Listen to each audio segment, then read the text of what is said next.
So you have questions about alpha hydroxy acids.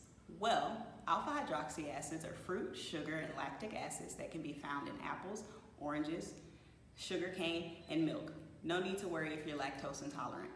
What they do is exfoliate your skin by removing the top layer and allowing for a faster cell turnover, as well as promoting skin firmness. They also allow for deeper penetration of your other products.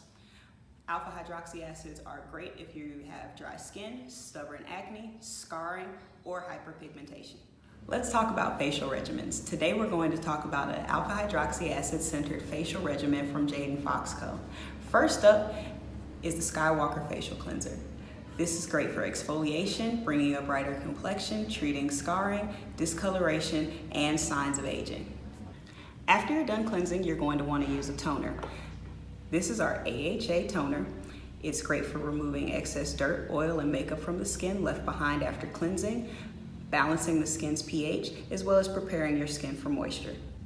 After you're done toning, we suggest using our Fine Apple face mask. The Fine Apple is great for reducing acne, fine lines, sun damage, as well as uneven skin tone. Once you're done with your face mask, we suggest toning one more time. Once you're done toning, we suggest using a facial moisturizer. For that, we have Babyface. Babyface is excellent at providing moisture, balancing hyperpigmentation, providing a natural glow, and it's great for all skin types. While we suggest using an SPF on your face at all times, when using alpha hydroxy acid products, you are definitely going to need your SPF. So please make sure you use one.